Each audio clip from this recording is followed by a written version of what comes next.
देखिए, इससे पिछली वीडियो में हमने जो है वो बीकानेर का इतिहास पढ़ा था। बीकानेर में हम जो है वो महाराजा राय सिंह को पढ़ रहे थे। और जैसे बात करें इससे संबंधित जो राजस्थान के इतिहास से संबंधित जो संपूर्ण पीडीएफ है वो आपको जो है वो टेलीग्राम पर उपलब्ध करा दी जाएगी। उसकी लिंक जो है वो नीचे डिस्क्रिप्शन में दी गई है। और जैसे बात करें आज हम जो है वो मध्यकालीन राजस्थान का इतिहास पढ़ेंगे। इनमें जो है हम वो प्रमुख राजवंशों को जो है वो पढ़ेंगे। तो सबसे पहले हम जो है वो चौहानों का इतिहास पढ़ेंगे और चौहानों की जो है सबसे पहले उत्पत्ति को जो है देख लेते हैं कि चौहानों की उत्पत्ति जो है वो किस तरीके से हुई है।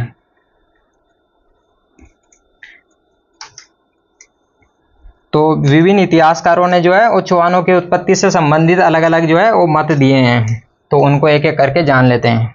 जैसे सबसे पहले बात करें अग्निवंशीय सिद्धांत की कि चौहानों की उत्पत्ति अग्निवंश से जो है कौन कौन मानते हैं कि इनकी उत्पत्ति जो है वो अग्निकुंड सिद्धांत से हुई है। तो जैसे बात करें अग्निवंशीय सिद्धांत की तो एक लेखक हुए हैं चंद्रबरदाई।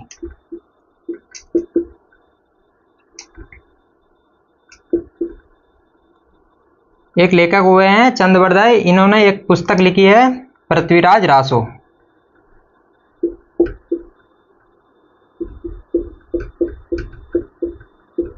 रासो का मतलब जो है वो साहित्य होता है। राजस्थान साहित्य लिखने का एक तरीका होता है रासो। पृथ्वीराज के ऊपर जो है वो साहित्य लिखा गया है इसलिए पृथ्वीराज रासो। अमीर के ऊपर साहित्य लिखा गया है इसलिए अमीर रासो। बिसल देव के ऊपर जो साहित्य लिखा गया है इसलिए हम उसे कहते हैं बिसल रासो। तो रासो का मतलब राजस्थानी में जो है वो साहित्य होता है। तो एक लेखक हुए हैं चंद्रबरदाई। इन्होंने जो है वो पृथ्वीराज रासो नामक जो है वो एक किताब लिखी है। चंद्रबरदाई के अनुसार जो है एक पर्वत है आबू पर्वत और आबू पर्वत पर जो है एक ऋषि रहते थे, ऋषि वशिष्ठ। ये यज्ञ ऋषि वशिष्ठ जो है वो यज्ञ किया करते थे। और जैसे बात करें जब ये ऋषि वशिष्ठ जो है ये यज्ञ किया करते थे तो इनके यज्ञ में जो है वो वहां पर कुछ राक्षस आते थे और इनके यज्ञ को जो है वो भंग कर देते थे। तो इनका जो यज्ञ है वो सफल नहीं हो पाता था। तो ऋषि वशिष्ठ क्या करते हैं इसी यज्ञ से जो है वो 4 राजपूत जातियों को जो है उत्पन्न करते हैं। तो कौन कौन सी वो राजपूत जातियां थी। तो सबसे पहले बात करें जैसे प्रतिहार, परमार, चालुक्य तथा चौहान। चालुक्यों को ही हम जो है वो सोलंकी कहते हैं। इनका इतिहास जो है ये जो चालुक्य है इनका इतिहास हम जो है वो राजस्थान में नहीं पढ़ते हैं क्योंकि चालुक्यों ने जो है वो गुजरात में शासन किया था। जब हम गुजरात का इतिहास पढ़ते हैं तब इनको जो है पढ़ते हैं। तो सबसे अंत में जो है वो चौहानों की उत्पत्ति हुई थी। तो ऋषि वशिष्ठ ने जो है यज्ञ के द्वारा इन 4 राजपूत जातियों को जो है उत्पन्न किया है। तो ये अग्निवंशीय सिद्धांत जो है ये चंद्रबरदाई की किताब पृथ्वीराज रासो में जो है ये सिद्धांत मिलता है। और जैसे बात करें इस सिद्धांत को जो है वो बाद में मोहनोत नैणसी तथा सूर्यमल मिश्रण भी जो है इस सिद्धांत का समर्थन करते हैं।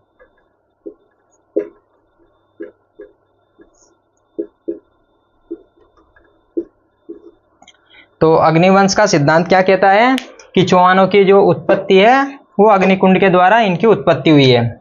और यह सिद्धांत दिया था चंद्रबरदाई ने अपनी किताब पृथ्वीराज रासो में। और इनके अनुसार जो है आबू पर्वत पर ऋषि वशिष्ठ के द्वारा यज्ञ किया गया और यज्ञ के द्वारा जो है वो 4 राजपूत जातियां उत्पन्न की गई है, प्रतिहार, परमार, चालुक्य और चौहान। अब अगला सिद्धांत देखते हैं चौहानों से संबंधित, इनकी उत्पत्ति से संबंधित जो है वो अगला सिद्धांत देखते हैं।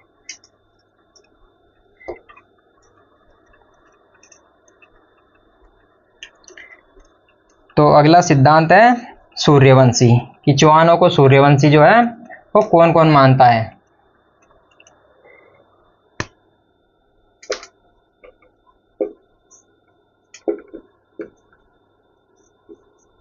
तो जैसे यहाँ पर मैं कुछ जो है वो किताबों के नाम लिख देता हूँ। जैसे एक है पृथ्वीराज विजय,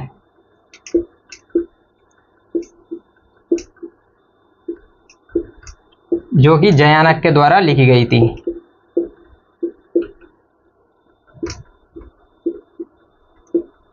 हम्मीर महाकाव्य, हम्मीर रासो,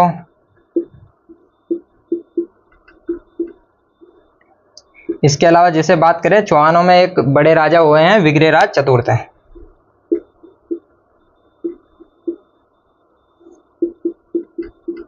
विग्रहराज चतुर्थ का एक अभिलेख है अजमेर अभिलेख।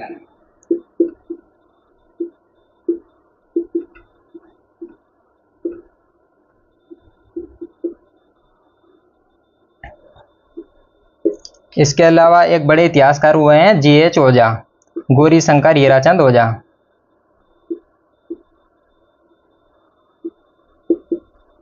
गौरी शंकर हीराचंद ओझा। इसके अलावा बात करें सुरजन चरित्र की,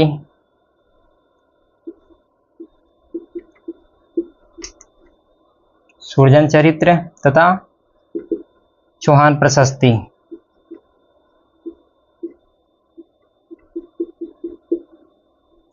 ये सब जो है ये चौहानों को जो है वो सूर्यवंशी मानते हैं। पृथ्वीराज विजय, हम्मीर महाकाव्य, हम्मीर रासो, विग्रहराज चतुर्थ का जो अजमेर का अभिलेख है, गौरी शंकर हीराचंद ओझा, सुरजन चरित्र तथा चौहान प्रशस्ति, ये सब जो है ये मानते हैं कि चौहानों की उत्पत्ति जो है वो सूर्य के द्वारा हुई है। इनकी जो है ये इनको सूर्यवंशी मानते हैं। अब बात करते हैं चंद्रवंशी कौन कौन मानता है इनको।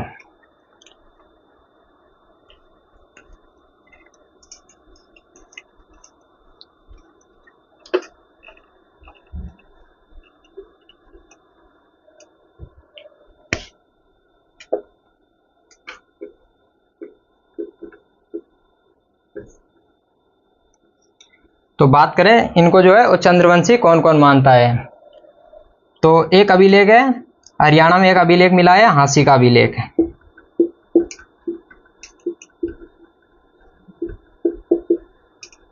हाँसी जो है ये हरियाणा में पड़ती है जगह। तो यहाँ से जो है एक अभिलेख मिला है हाँसी का अभिलेख, जो कि पृथ्वीराज सेकंड के समय का है। इसके अलावा एक और हमें अभिलेख मिला है अचलेश्वर अभिलेख।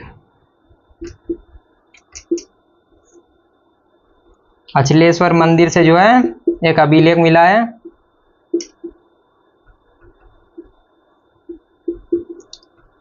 ये जगह पड़ती है सिरोही में।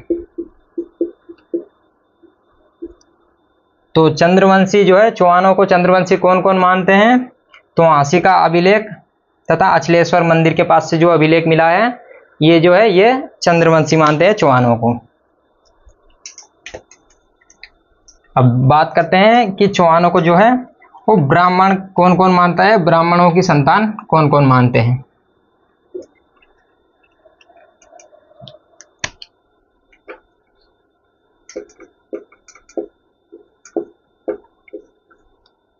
जैसे सबसे पहले बात करें बिजोलिया अभिलेख की।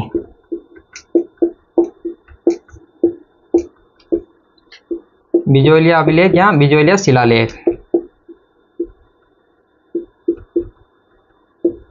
जो कि 1177 ईस्वी का है और बिजोलिया जगह है भीलवाड़ा में। इसकी बिजोलिया अभिलेख की जो है हम आगे विस्तार से बात करेंगे। तो बिजोलिया अभिलेख जो है वो चौहानों को ब्राह्मण मानता है।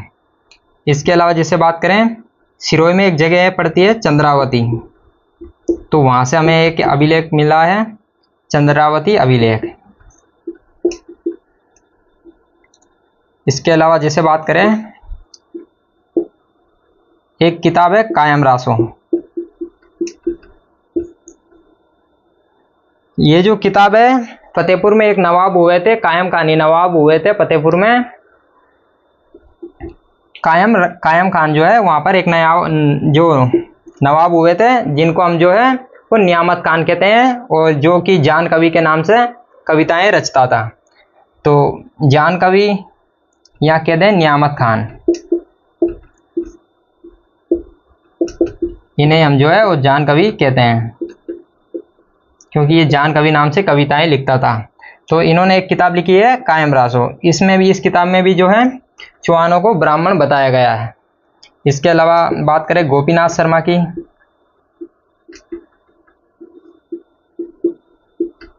तथा दशरथ शर्मा,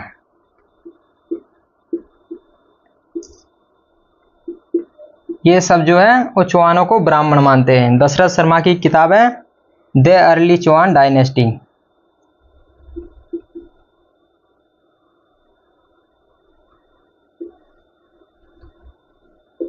तो दशरथ शर्मा ने एक किताब लिखी थी द अर्ली चौहान डायनेस्टी। तो ये सब जो है ये चौहानों की उत्पत्ति जो है वो ब्राह्मणों से मानते हैं कि चौहान जो है वो ब्राह्मणों की संतान थी, इनकी उत्पत्ति जो है ये ब्राह्मणों से मानते हैं। अब बात करते हैं कि चौहानों को विदेशी कौन मानते हैं, कि चौहान जो है वो विदेशी थे।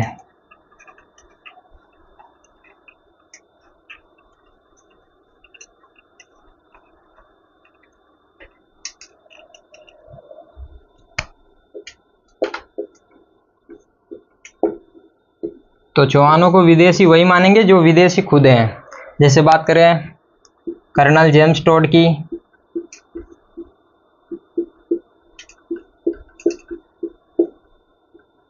विलियम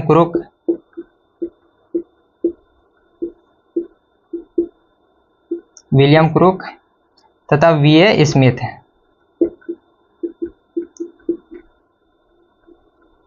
वीए स्मिथ का पूरा नाम है विल्सेंट ऑर्थर स्मिथ, विल्सेंट ऑर्थर स्मिथ। तो ये तीन जो है ये चौहानों को जो है वो विदेशी मानते हैं, कि चौहान जो है वो विदेशी थे। विलियम क्रुक ने जो है वो कर्नल जेम्स टोड की जो है वो जीवनी लिखी थी। तो ये सब जो है इनको विदेशी मानते हैं। और जैसे बात करें चंद्रवंशी,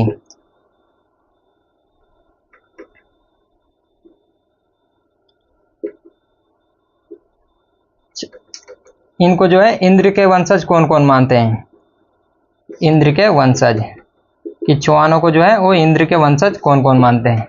तो पाली में एक जगह पड़ती है सेवाड़ी, सेवाड़ी जो है पाली में एक जगह पड़ती है। यहाँ से जो है वो रायपाल का एक अभिलेख मिला है, एक राजा हुए थे रायपाल, वहाँ से जो है हमें सेवाड़ी का अभिलेख मिलता है।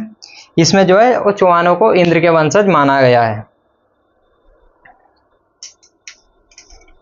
तो ये प्रमुख सिद्धांत हैं और ये विभिन्न इतिहासकार थे जो चौहानों की उत्पत्ति जो है वो अलग अलग सिद्धांत से मानते हैं। अब हम जो है वो बिजोलिया अभिलेख की बात करेंगे, कि बिजोलिया अभिलेख में जो है वो कौन कौन सी बातें की गई है।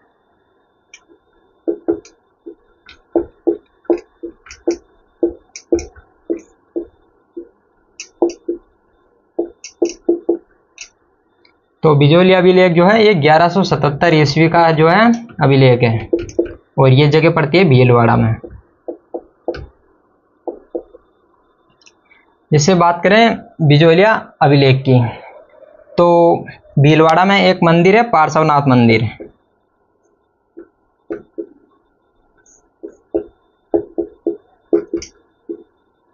जैनों में कुल 24 तीर्थकर हुए हैं, उनमें से जो 23वें तीर्थकर थे वो थे भगवान पार्श्वनाथ, ये 23वें तीर्थकर थे। और जैसे बात करें यहाँ से जो है हमें ये अभिलेख मिला है, हुआ है बिजोलिया अभिलेख इसी मंदिर से। एक जैन सेठ हुए थे दिगंबर जैन लोलाक, जैनों में एक सेठ हुए थे दिगंबर जैन लोलाक। ये जो सेठ हुए थे इन्होंने इस मंदिर में, पार्श्वनाथ मंदिर में जो है एक पानी का कुंड बनवाया था और इसी कुंड के पास जो है ये बिजोलिया का जो अभिलेख मिला हुआ है, यहाँ पर इन्होंने जो है ये अभिलेख लगवाया था इस दिगंबर जैन लोलाक ने। तो इस अभिलेख में जो है वो चौहानों के बारे में कौन कौन सी बातें की गई है, कौन कौन सी बातें हमें जो है वो लिखी हुई मिली है, उनको जान लेते हैं। तो इस बिजोलिया के अभिलेख में चौहानों के बारे में बताया गया है कि चौहान जो है वो वत्स गोत्रीय ब्राह्मण है।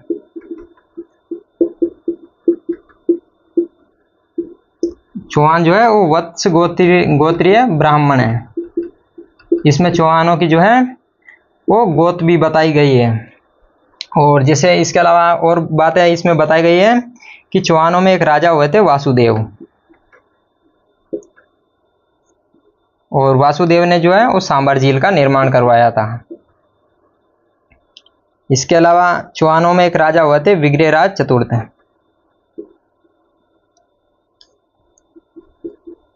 और इसने जो है वो दिल्ली पर कब्जा कर लिया था।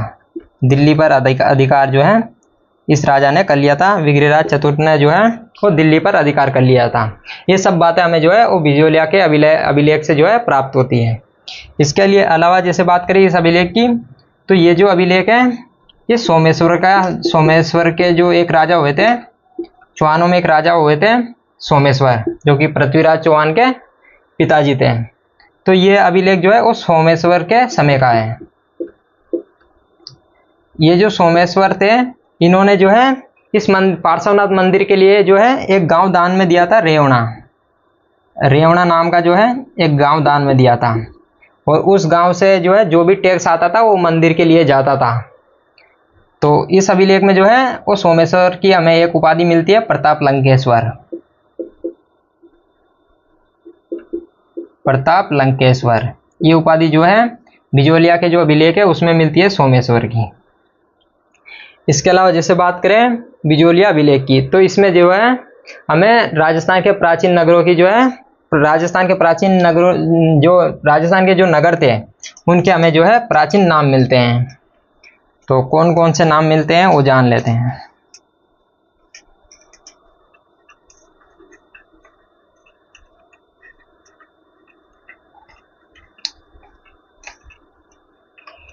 जैसे बात करें इसी अभिलेख में जो है बिजोलिया का प्राचीन नाम मिलता है। तो बिजोलिया का प्राचीन नाम मिलता है विजयावल्ली।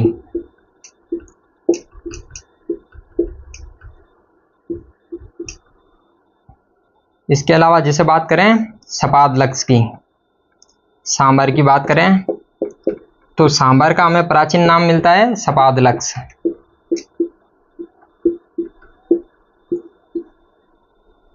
और बात करें ऊपरमाल की,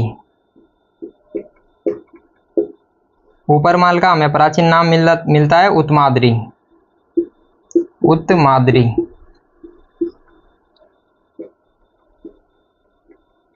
दिल्ली का हमें प्राचीन नाम मिलता है दिल्ली का।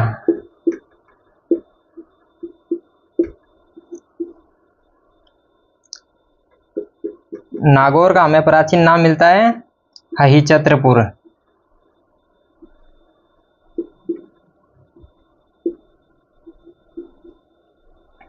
इसके अलावा जैसे बात करें नागदा की, तो नागदा का हमें प्राचीन नाम मिलता है नागहृद। तो बिजोलिया का प्राचीन नाम मिलता है विजयावल्ली, सांबर का प्राचीन नाम मिलता है सपादलक्ष, ऊपरमाल का प्राचीन नाम मिलता है उत्तमाद्री, दिल्ली का मिलता है दिल्ली का, नागौर का मिलता है अहिछत्रपुर, नागदा का मिलता है नागहृद।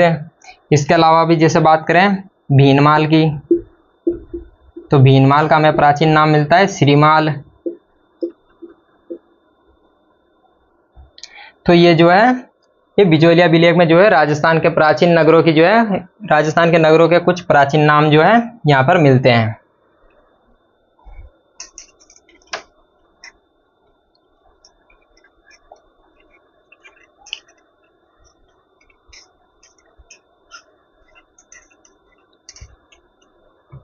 इसके अलावा जैसे बात करें बिजोलिया अभिलेख की, तो इसके जो रचनाकार थे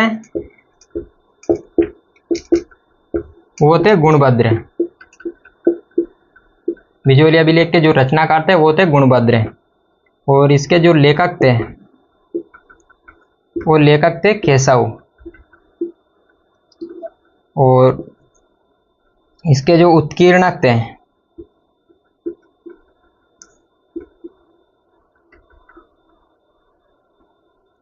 तो बिजोलिया अभिलेख के जो रचनाकार थे वो थे गुणभद्र और इसके लेखक थे केशव। जैसे बात करें रचनाकार की, तो रचनाकार जो है ये इस अभिलेख पर जो अभिलेख लिखा था वो उसकी रचना जो है वो गुणभद्र ने जो है इसकी रचना की थी, और इसके जो लेखक थे वो थे केशव। तो और जैसे बात करें बिजोली अभिलेख की, तो इससे हमें जो है वो प्रशासनिक भी, यहाँ से जो है हमें प्रशासनिक जानकारी भी मिलती है। यहाँ से जो है हमें प्रशासनिक जानकारी भी जो है प्राप्त होती है। जैसे यहाँ पर जो है हमें नगरों का विभाजन जो है वो मिलता है। जैसे सबसे पहले बात करें, सबसे ऊपर रहता था देश, उसके नीचे पतन, पुर, पल्ली, और सबसे नीचे जो है वो ग्राम रहता था। तो यहाँ से हमें जो है वो नगरों के विभाजन की भी जो है जानकारी प्राप्त होती है। इसी अभिलेख में बताया गया है कि चौहानों का जो उत्पत्ति स्थल था वो था सांबर। ये जो है ये सांबर के चारों ओर जो है रहते थे, जिसको सपादलक्ष कहा जाता था। एक राइटर हुए हैं, एक लेखक हुए हैं रामकरण आसोपा। रामकरण आसोपा ये कहते हैं, रामकरण आसोपा कहते हैं कि जो चौहान थे वो सपादलक्ष के जो है वो चारों तरफ जो है रहते थे, और इनकी जो राजधानी थी वो थी अहिछत्रपुर।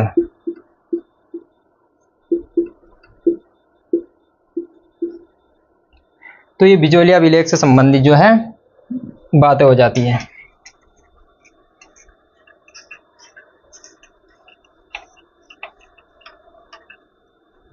अब हम बात करेंगे कि चौहानों की जो है वो रियासतें कहाँ कहाँ पड़ती।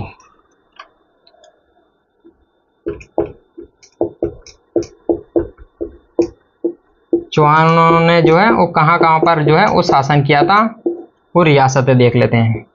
जैसे सबसे पहले इनका शासन था सांबर के आसपास, सांबर या सपादलक्ष।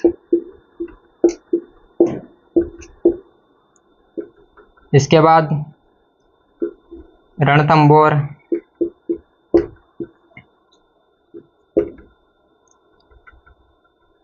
नाडोल,